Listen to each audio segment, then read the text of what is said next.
Terusan Panama, salah satu inovasi menakjubkan yang diciptakan oleh manusia. Terusan ini memotong tanah antara Amerika Utara dan Amerika Selatan serta menghubungkan Samudra Pasifik dan Atlantik. Dengan adanya terusan ini, mempermudah kapal-kapal kargo ataupun tanker dalam melakukan pengiriman. Biasanya, kapal-kapal menghabiskan waktu berhari-hari, tapi dengan adanya terusan Panama ini hanya butuh beberapa jam saja. Dan inilah fakta menarik tentang terusan Panama. Awal mula pembangunan terusan Panama. Pembangunan terusan Panama dilakukan pertama kali oleh Prancis, yang dipimpin oleh seorang diplomat Prancis bernama Ferdinand de Lesseps, yang memulai pekerjaan tersebut pada tahun 1881. Namun pekerjaan tersebut harus dihentikan pada tahun 1894 karena penyebaran penyakit demam kuning dan malaria yang merenggut nyawa sekitar 22.000 pekerja. Selang beberapa tahun pada tahun 1904, Amerika Serikat melakukan sisa pekerjaan pembangunan terusan Panama setelah membantu Panama melepaskan diri dari Colombia Raya. Membangun bendungan untuk menyediakan air bagi kanal merupakan sebuah tantangan. Namun di bawah kepemimpinan John Frank Stevens dan kemudian Mayor George Washington Goodhall sebagai kepala teknisi, bendungan Medan pun dibangun dan kanal tersebut selesai dalam 10 tahun. Pada tanggal 15 Agustus 1914, terusan Panama pun diresmikan, dan pada tahun 1999, terusan Panama akhirnya dikelola dan dioperasikan otoritas terusan Panama milik pemerintah Panama. Mempersingkat waktu dan jarak tempuh setiap kapal. Terusan Panama dibangun dengan tujuan agar bisa mempersingkat waktu dan jarak tempuh kapal berlayar di lautan. Sebelum ada terusan Panama, jika sebuah kapal berlayar dengan kecepatan rata-rata sekitar 15 knot dan menempuh jarak pelayaran dari Samudra Atlantik ke Samudra Pasifik ataupun sebaliknya, maka itu akan menghabiskan waktu 22 hari di lautan.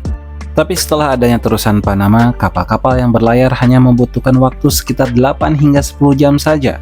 Terusan Panama tidak hanya menghemat uang dan waktu bagi pemilik dan operator kapal, namun pada kenyataannya juga mencegah emisi CO2 dalam jumlah besar sehingga membantu industri pelayaran mengurangi jejak karbonnya. Kapal pertama yang melewati terusan Panama. Terusan Panama merupakan mega proyek terbesar yang dibangun oleh Amerika Serikat sepanjang sejarah. Kapal pertama yang melintasi terusan Panama adalah SS Ancon. Kapal ini merupakan kapal kargo dan penumpang berbendera Amerika Serikat yang dimiliki oleh perusahaan kapal uap Boston. Panjang kapal ini sekitar 150 meter, lebar 18 meter, lalu 9.600 tonnase terdaftar kotor dan menarik draft sekitar 8,8 meter. Kapal SS Ancon memainkan peran penting dalam proses pembangunannya, dengan mengangkut pekerja dan bahan bangunan, terutama semen dalam jumlah besar dari New York ke Panama untuk membangun terusan Panama. Pembangunan terusan Panama mengeluarkan dana yang sangat besar, sekitar 350 juta dolar Amerika Serikat atau setara 5.351 triliun rupiah. Pesaing terusan Panama. Meskipun terusan Panama adalah satu-satunya terusan antara Samudra Pasifik dan Samudra Atlantik, tapi ada juga sebuah usulan untuk membuat sebuah terusan lain melintasi Nicaragua. Pada tahun 2006, Presiden Nicaragua Enrique Bolaños mengumumkan niatnya untuk membuat kanal ini. Lalu pada tahun 2012, pemerintah Nicaragua bersama dengan perusahaan investasi pembangunan kanal Nicaragua Hong Kong atau HKND Group menandatangani nota kesepahaman di mana HKND Group akan membiayai keseluruhan proyek dan akan mengoperasikannya. Namun baru berjalan beberapa tahun, perusahaan HKND Group mengalami kebangkrutan setelah gejolak pasar saham Tiongkok pada tahun 2015-2016. Hal ini dan juga protes dari aktivis lokal dan lingkungan membuat proyek ini terhenti dan hingga saat ini belum ada perkembangan terbaru dalam proyek terusan Nicaragua.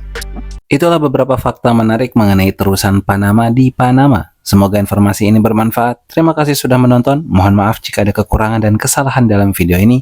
Jangan lupa komen, like kalau kalian suka, share ke teman-teman kalian, dan jangan lupa subscribe.